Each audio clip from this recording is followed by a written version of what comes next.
Welcome back. All right, Keith Yandle.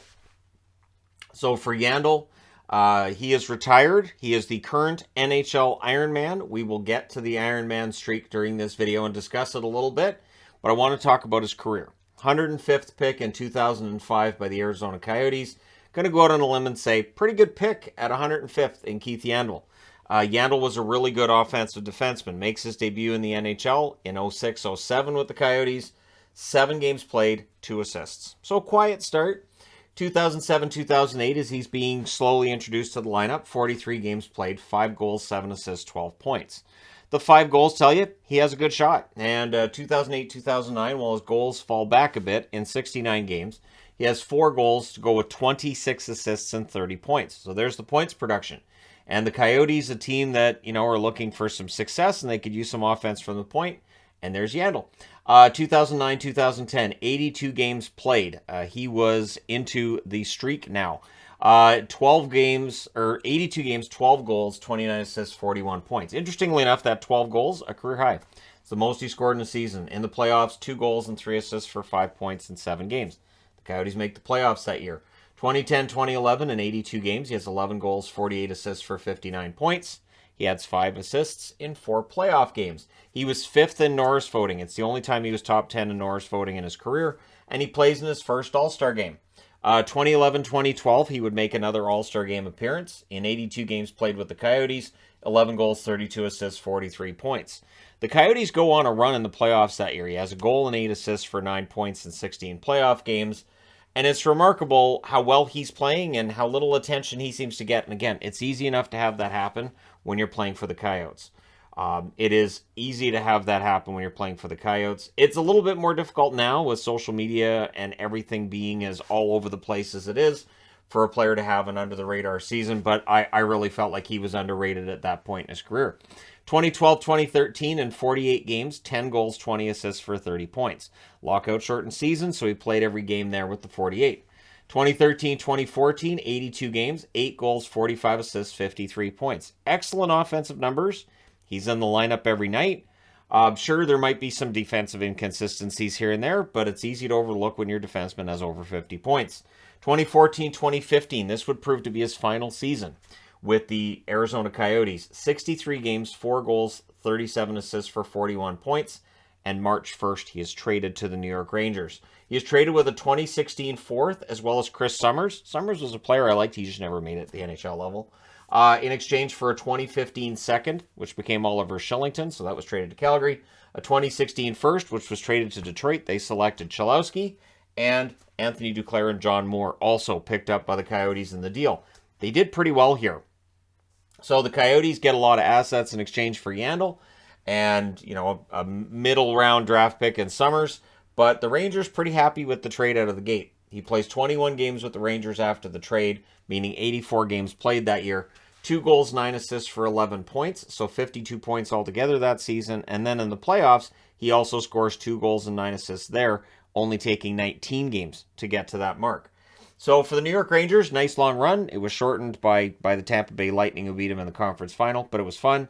And Yandle fitting in pretty well with his teammates. 2015-2016, he plays all 82 games for the Rangers. 5 goals, 42 assists, 47 points. Not as many goals as I think they might have wanted. They might have wanted double-digit goals. In the playoffs, he adds a goal in 5 games. Now, contracts and cap hits being as they are, the New York Rangers on June 20th trade Keith Yandle for a 2016 6th-round pick and a 2017 4th-round pick. He is traded to the Florida Panthers. So the Florida Panthers pick him up. And again, because of cap hits being as they are, there are so many trades that we're going to look back on and go, well, that's really lopsided.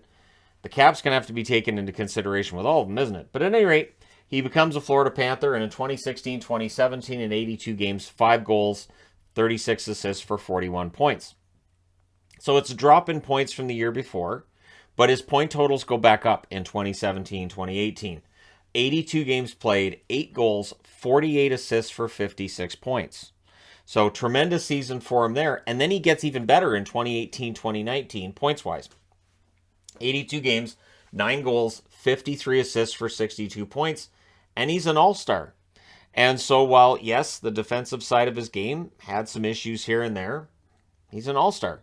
It's his third All-Star appearance, and yeah, he's considered one of the better defensemen on a Florida team that definitely had problems on the blue line here and there while he was there. 2019-2020 plays all 69 games. Remember, we had the pause, so we didn't play those last 13 games for Florida. 5 goals, 40 assists, 45 points.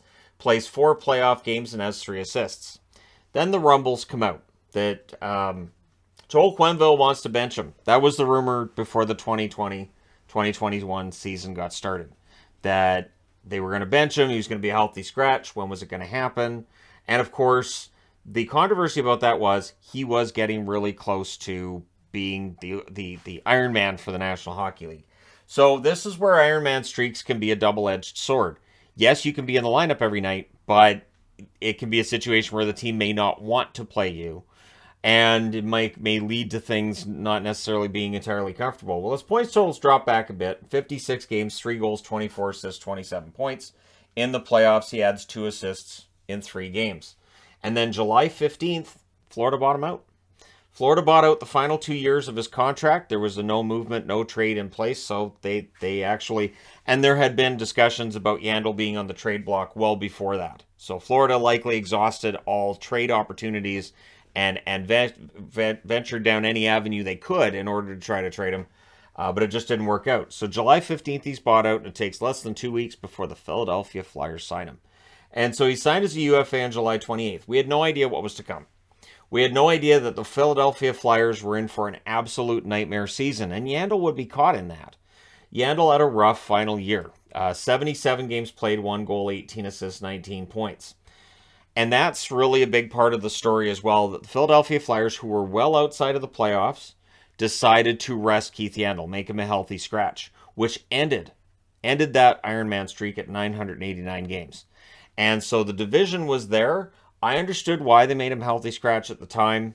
I honestly thought that there were reasons Florida could have made him a healthy scratch and justified it the year before. But it is that Iron Man streak, and fans, media love an Iron Man streak. Absolutely love it. Remember when Doug Jarvis broke the Iron Man streak back in the day and how everybody was excited about it? And so Yandle breaking that streak was big news. And the idea that the Philadelphia Flyers would have the nerve when they're so far out of the playoffs to bench a guy who was on this Iron Man streak was unthinkable. And it didn't help that Philadelphia didn't really benefit from benching him. It wasn't really something they had to do. So they did it. He ends up playing 1,109 games in his career, 989 of those consecutive, 103 goals, 516 assists, 619 points in the playoffs, only 58 games played, 6 goals, 30 assists, 36 points. He made it to the conference finals twice, and of course, wasn't any playoffs for him last year. He was in Philadelphia. And it is a shame. Now, the Iron Man streak that he currently has at 989 games, he should be eclipsed this season, barring Kessel being out of a game for whatever reason. Kessel's currently at 982 consecutive games played entering the 2022-2023 season. But outside of that, he doesn't really have any other threats. Brent Burns is next on the list in terms of an active Ironman streak at 679 games. As remarkable as that is, I don't expect Burns to play another 310 games consecutive. That's 4 more years. And at this point, Burns is getting up there in terms of age and experience. So we'll see. Maybe he does. Maybe he can.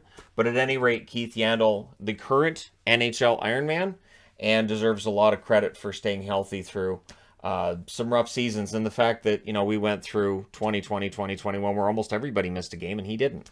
The 2019-2020 season, lots of guys get hurt. There's lots of guys who miss games. He didn't. So really a remarkable career. And again, the debate comes in. I remember when Jarvis set the record, and one thing that was said was, well, he plays like no-hit hockey, so of course he's going to be able to play those many games in a row. I think that kind of brushes off that accomplishment. So I know there will be those that would say that with Yandle, that the style of game he played makes it easier for him to play 989 straight games, but he's the first player to ever do it. It's remarkable. So there you go. Let me know your thoughts in the comment section below as always. Don't forget to hit like and subscribe if you're browsing your way through, you just happened upon this video. Thank you guys so much for watching, for all your support. I will talk to you again soon.